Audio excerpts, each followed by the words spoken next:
karena anugerah, berkat dan kemurahan Tuhan. Betapa senangnya Tuhan melihat menyaksikan umat yang boleh hadir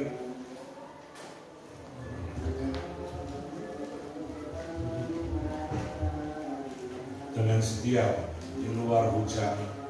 Tadi bumi terakhir sampai Ibu Julia, tetap Tuhan lihat semua apa yang Ibu buat sore hari ini untuk dekat dan terus setia beribadah pada Tuhan.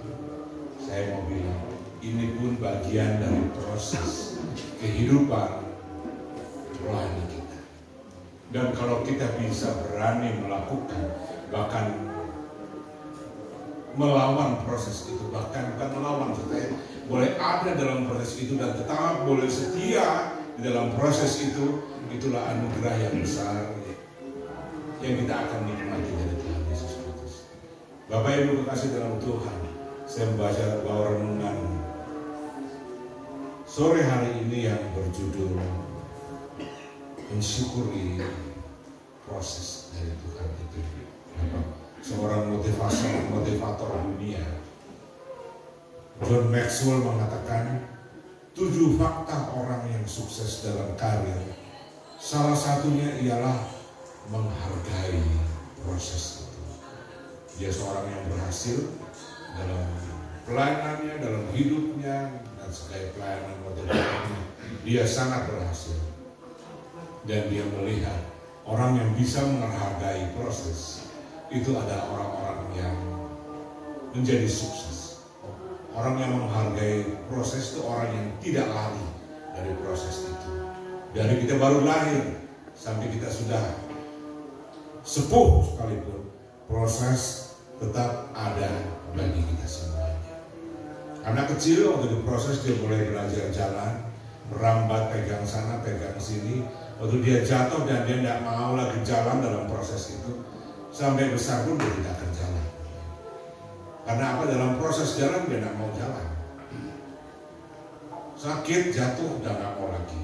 Suruh jalan nggak mau. Sampai besar pun dia tidak akan mempunyai kaki yang kuat untuk dia berdiri dan berjalan. Karena apa? Dalam proses dia berhenti dan dia menolak untuk melanjutkan proses itu. Itulah proses kehidupan bagi setiap orang percaya. Kita baca sama-sama ayatnya dalam Yeremia 18. Yeremia pasal 18.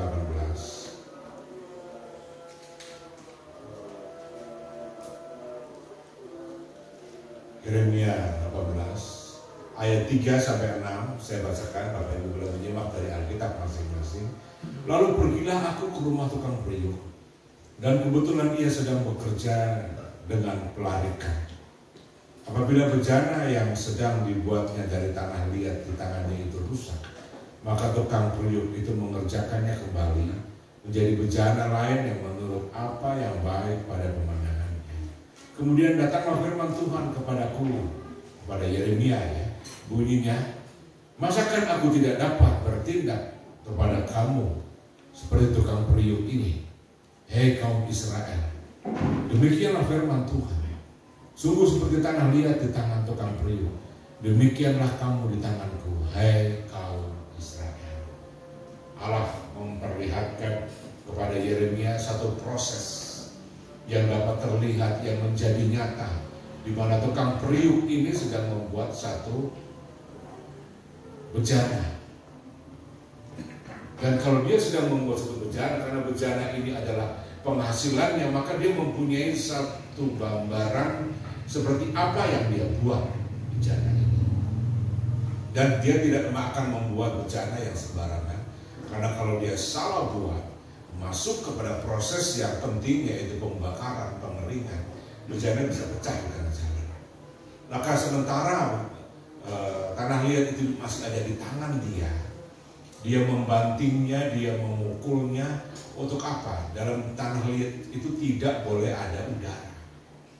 Harus keluar semua udara itu, dibanting, dipukul sampai udara itu keluar. Karena kalau udara itu tidak keluar dan sudah jadi sebuah bejana, waktu sedang dipanaskan dan udara itu meledak, maka bisa menjadi ada bagian-bagian yang pecah karena meledaknya udara-udara di dalam tanah-tanah liat itu.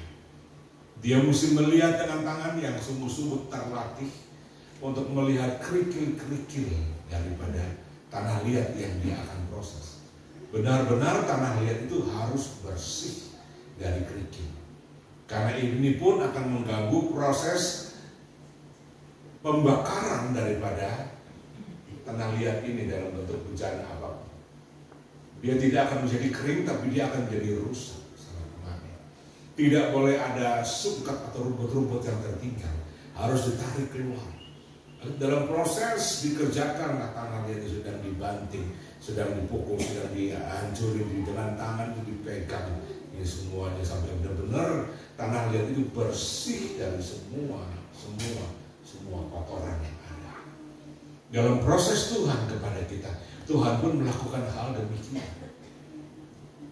Waktu Dia sedang memurnikan kita untuk membentuk kita menjadi satu bencana yang indah di hadapan Tuhan, maka hal-hal yang kecil yang mengganggu proses kita menjadi satu bencana yang indah itu seperti batu-batuan, batu dosa, batu kekejian, batu kemarahan, perasaan iri, cemburu, dendam, benci, dan gitu, dibersihkan batu-batu itu oleh Tuhan, keluarkan dari kita semua. Kita tidak tahu, kita tidak sadar bahwa di dalam hati kita yang paling dalam itu ada kepahitan yang tersimpan. Allah tahu dan lihat, dan Allah mau bersihkan itu dari hidup kita. Ada suket-suket kering di sana yang kita rasa nyaman udah dengan hidup dengan dosa-dosa suket itu, saudara-saudara ya. Kita sudah rasa nyaman, kita anggap itu aman-aman aja. Tapi pada saat proses pengapian itu merusak segala-galanya. Oleh sebab itu dibersihkan, dikeluarkan suket-suket itu dari hati kita. Hal-hal yang berdosa, yang najis, yang kotor, yang tidak berkenan Allah, tidak mau itu ada. Kita mesti murni bersih seperti tanah liat di tangan sekarang penjunan yang membuat guci-guci atau penjunan-penjunan itu. Benar-benar murni. Dan Allah akan dengan leluasa membentuknya menjadi sesuatu yang indah. Bapak Ibu kekasih dalam Tuhan, dalam melewati proses ini ada orang yang mengatakan proses itu ialah pencobaan-pencobaan di dalam kehidupan kita. Melalui proses ini, karena setiap orang harus melalui proses. Tidak ada orang yang tidak melalui proses. Taruh deh Elia yang tidak melewati kematian dijemput oleh kereta api oleh Tuhan sampai ke surga. Apakah Elia tidak melewati proses dalam hidup? Elia melewati proses dan dia lulus. Waktu dia lulus, Allah jemput dia dengan kereta berapi untuk bawa dia langsung. Apakah Henok yang diangkat hidup oleh Tuhan tidak melalui kematian, tidak melewati proses dari Tuhan? Dia melewati proses kehidupan melalui Tuhan. Dan dia lulus. Dia menjadi sesuatu yang indah di hadapan Tuhan. Maka itu Tuhan berkenan kepada Henok ini dan memanggil Henok, bawa pulang Henok kembali masuk surga tanpa kematian. Kok bisa? Itu semua kehendak dan kuasanya Tuhan. Mungkin di antara kita juga Allah bisa berbuat demikian. Allah mengangkat di antara kita hidup-hidup untuk ada terus dengan Allah bersama di surga. Itu urusannya Allah. Tidak ada orang yang bisa menghalangi, tidak ada orang yang bisa mengatakan pada Tuhan, Pak tunggu, Tuhan tunggu. Itu orang itu Tuhan nggak tahu. Tuhan tahu segala-gala tentang kita. Amin Bapak Ibu. Kalau kita menjadi satu pribadi yang terbuka di hadapan Tuhan, kita akan menjadi satu tanah liat yang bagus.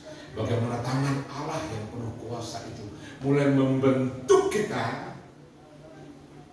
Dan Allah sudah mempunyai rancangan-rancangan seperti Yeremia 29 ayat 11 mengatakan bahwa aku tahu rancangan apa yang ada padaku mengenai kamu. Bukan rancangan kecelakaan, tetapi rancangan masa depan yang penuh dengan pengharapan. Itu rancangan Tuhan buat kita. Waktu kita menjadi satu tanah liat yang siap dibentuk oleh Tuhan, di mana Tuhan mempunyai rancangan yang indah itu dan Allah sedang mengerjakannya. Tentu dengan sukacita. Saya pernah lihat orang membuat guci-guci dari tanah liat ini ya, di Jawa Barat sana ya. Maka saya melihat orang ini, tangannya itu halus sekali tangannya. Karena waktu dia sedang memutar di pelarikan atau di dalam meja yang berputar itu, maka tanah liat ditaruh di tengah, nggak berbentuk. Dia cuma ambil air dan dia taruh di atas tanah liat. Dia mulai membentuk, dia mulai merasakan. Kalau ada hal tanah ataupun masih ada kotoran lain, maka dia angkat, dia cari lagi, dia ambil air, dia pegang lagi. Sampai dapat lagi, kalau ada kerikil dia ambil dibuang. Kalau ada lagi suket yang atau batang-batang lain yang ada di dalam tanah itu dia ambil, dia buang, dia banting lagi, dia banting. Nggak langsung, nggak langsung. Dia mulai ratakan di meja itu. Dan dia mulai periksa lagi, dia kasih air lagi. Terus dia mulai pegang terus pelan-pelan. Dia sampai benar-benar tidak ada lagi apa-apa. Karena tidak boleh gagal kalau dia sudah masuk dalam satu bentuk yang bagus dan tinggal dibakar, diapikan. Saudara tahu berapa bakarnya? Suhunya 1000 derajat sebenarnya untuk pembakaran seperti itu. Maka itu mesti matang sekali. Kalau masih kotor, mereka akan pecah, akan menjadi rusak, dan kalau sudah kering nggak bisa diulang, kecuali dibuang. Karena nggak mungkin udah kering terus dikasih air dibasahin, nggak bisa.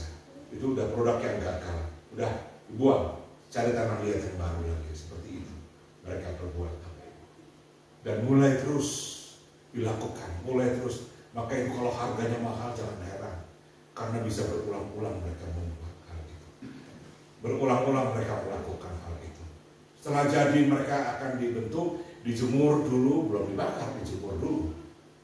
Karena sementara udah jadi, ditinggal berdiri dan dia istirahat, mungkin dia makan, habis itu dia mau lihat lagi apakah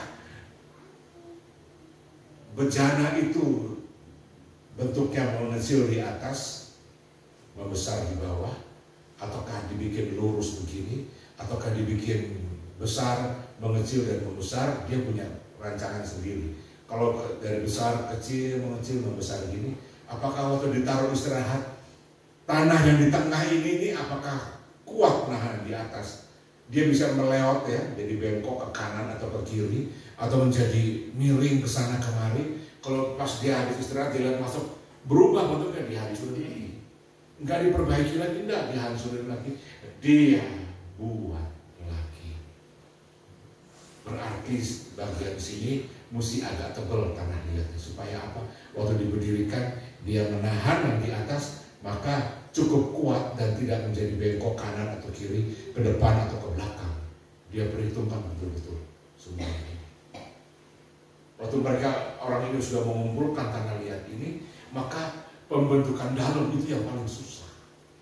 Dimana dia punya tangan, dia mesti basahin lagi, dan dia mulai masukkan tangan. Kalau dia bentuknya kotak atau bundar, dia masukin dan dia mulai bentuk dari dalam.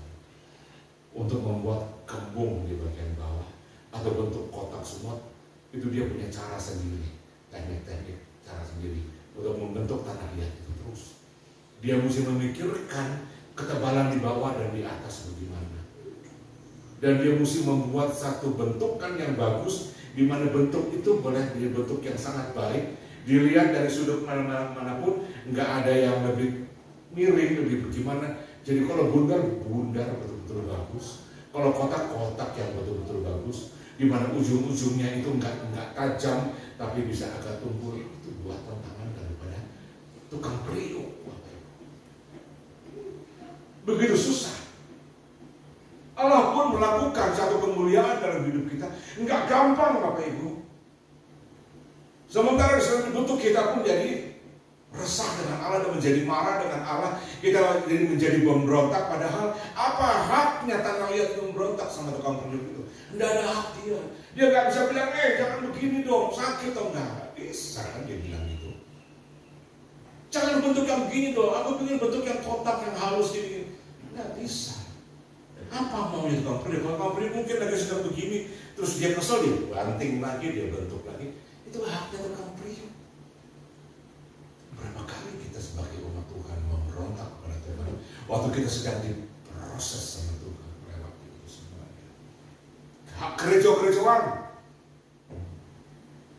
Kalau kita lari daripada pembentukan tangan Tuhan, Sang Penjuru itu tidak pernah kita akan dikejar sama Tuhan terus. Sampai kita pasrah, Tuhan ini aku. Bentuk aku, menurut mau. Ada yang tidak benar Tuhan kejar. Terus Tuhan kejar. Untuk apa? Supaya benar. Supaya baik. Enggak bisa kita berkata pada Tuhan, Tuhan, biar di sorga, di emperan aku mau deh Tuhan. Asal di sorga. Enggak ada. Di sorga enggak ada emperan Bapak Ibu. Biar di sorga kafling kecil Tuhan, tipe-tipe yang 8S ya. Sangat sederhana, selonjoran selalu, enggak tahu deh. 4S-nya itu macam-macam apa saja. Enggak ada. Di sana kaflingnya bagus-bagus. Rumahnya bagus-bagus. Enggak ada. Hanya di sana apa? Isinya orang-orang mulia. Rumahnya mulia semua. Jadinya, enggak apa-apa Tuhan. Aku cuma jaga pintu gerbang surga.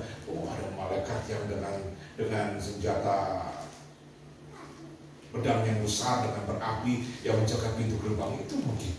Kita nggak bisa jaga di situ. Kita nggak bisa mengambil standar yang kecil asal bisa. Nggak ada Bapak Ibu di sana. Ada standar tertentu yang Tuhan taruh.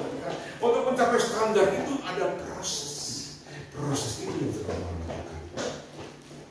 Saya Pak Eko lebih tahu ya untuk penjagaan pasukan khusus Pak Eko ya. Itu waduh, itu orang-orang benar-benar khusus yang dilatih gitu.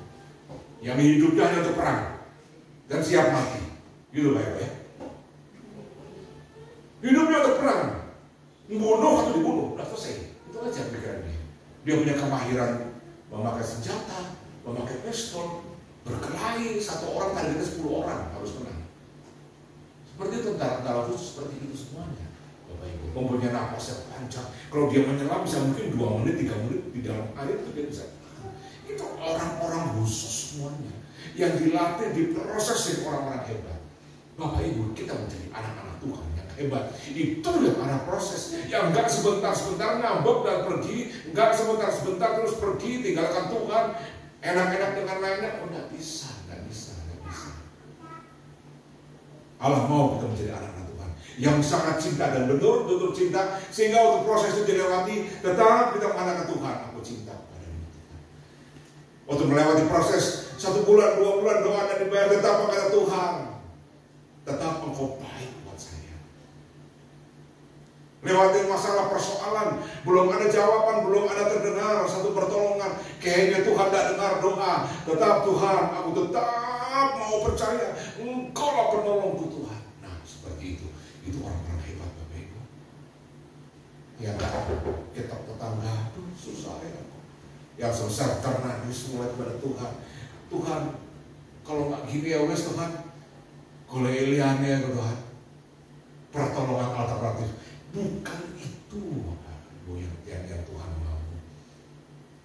Supaya dunia melihat bagaimana kita diproses dan kita berdiri di sana sebagai seorang anak Tuhan yang sudah menerima proses dari Tuhan, dan kita tetap mengatakan bahwa Tuhan itu baik.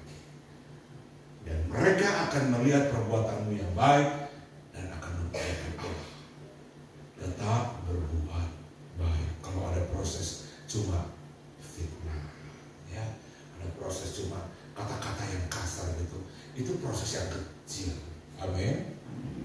Amin. Nah, jangan keluar dari gereja, jangan pergi, jangan marah, jangan nggak berdoa. Bapak Ibu saudara sekalian ya, saya dapat nasihat dari seorang supir taksi, ya luar negeri ya, saya lihat di film ya. Dia sedang nyopir mobil dan dia nggak nabrak mobil itu. Orangnya yang mau nabrak dia tuh kaget, turun marah-marah, maki-maki dia. Dia cuma bilang, oke sir, God bless you, thank you, God bless you sir, God bless you sir. Udah. Nah yang di belakang tanya, kenapa kamu nggak marah? Kamu kan nggak salah marah. Oh enggak. Waktu Bapak itu marah, Bapak itu sudah memberikan sampah kepada saya. Sampah di hatinya dia.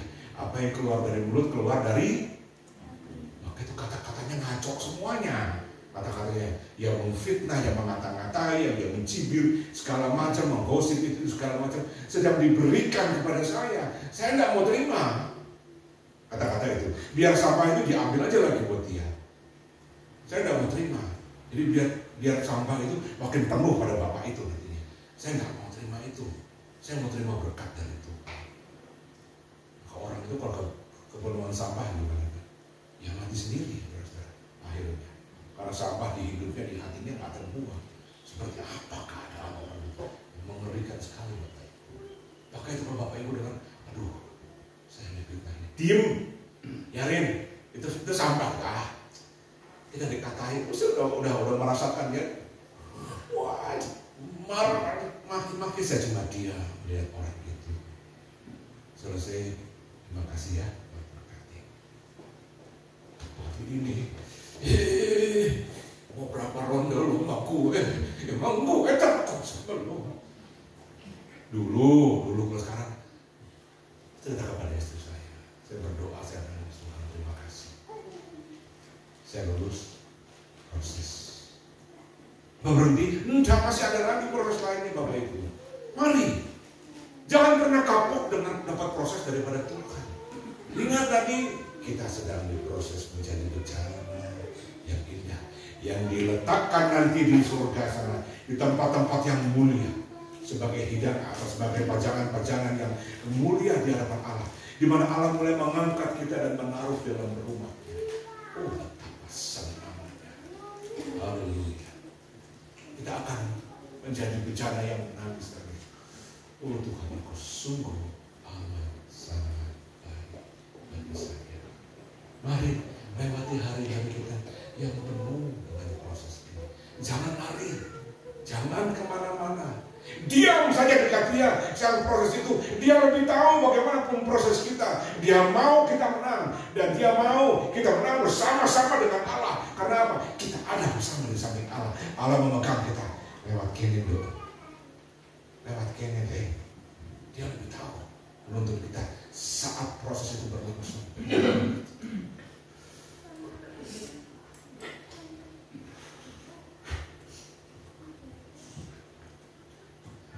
Dia lebih tahu, dia lebih mengerti apa yang harus dilakukan saat proses itu berlangsung.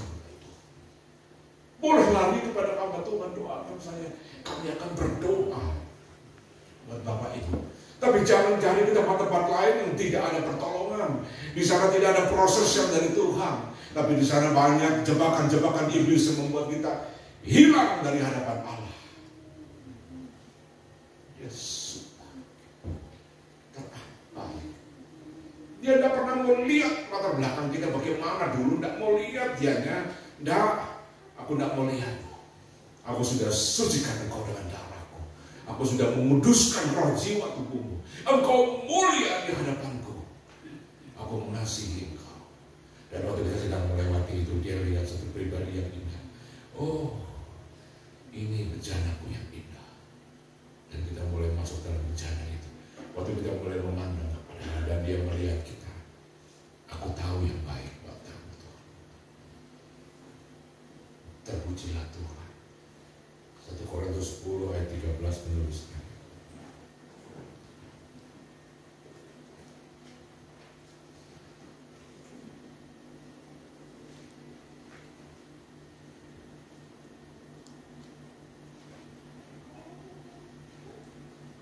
pencobaan-pencobaan yang kamu alami ialah pencobaan-pencobaan biasa yang tidak melebihi kekuatan manusia. Sebab Allah setia, dan karena itu Ia tidak akan membiarkan kamu dicobai melampaui kekuatanmu. Amin.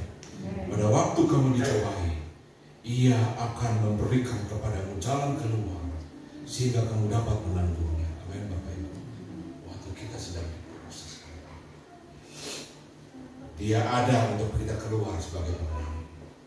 Allah ada untuk menuntun kita, menguatkan kita, untuk kita keluar sebagai pemenang di hadapan Allah. Puji syukur kepada Tuhan. Dalam ayat 6 itu, kalau Bapak Ibu lihat Yeremia 18 ayat 6 itu mengatakan, masakan aku tidak dapat bertindak kepada kamu seperti tukang periuk ini, hei kaum Israel? Demikian firman Tuhan, sungguh seperti tanah liat di tangan tukang periuk, demikianlah kamu di tanganku, hai kaum Israel. Allah memberikan satu gambaran daripada tukang periuk ini kepada bangsa Israel yang saat itu selalu berlari dari prosesnya Allah. Tidak heran, bertobat, bikin dosa lagi, bertobat lagi, bikin dosa lagi.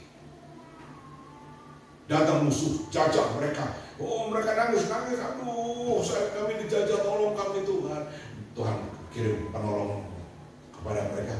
Mereka menang, mereka bertobat lagi, bikin dosa lagi. Itulah kelakuan Israel, bangsa Israel. Oleh sebab itu, Allah tidak pernah luputkan mereka dari proses-proses yang berlangsung. 40 tahun mereka di padang gurun bersama dengan Musa, melihat dan menikmati pertolongan dan berkat Tuhan, sementara proses sedang mereka nikmati di perjalanan itu. Waktu dalam proses itu, apa Tuhan tidak ada dengan mereka? 40 tahun baju mereka nggak pernah rusak. 40 tahun baju mereka nggak jadi belel atau bulak ya, nggak jadi bulak dan nggak menjadi rusak bahan-bahan. 40 tahun sepatu mereka nggak ganti-ganti, nggak ada orang jual sepatu di situ. Di padang gurun Allah pelihara semuanya. Sampai saat ini orang-orang dunia yang mulai membaca mengenai kisah-kisah mereka, mulai berpikir, pantes ya Israel itu nomor 1 di dunia. Negeri mana di dunia ini yang makan makanan dari surga, makanan untuk malaikat? Mana yang Tuhan berikan kepada bangsa Israel? Itu makanan dari surga.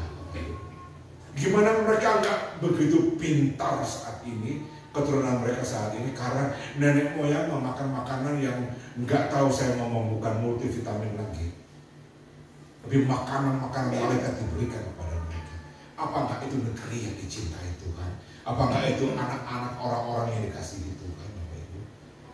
Negeri pada di dunia ini sedang berjalan dalam padang gurun 40 tahun, dan bangsa-bangsa lain melihat mereka kalau siang dipayungi dengan awan sehingga mereka teduh. Malam hari di padang gurun begitu dingin dan mereka dipayungi dengan tiang api dan mereka menjadi hangat.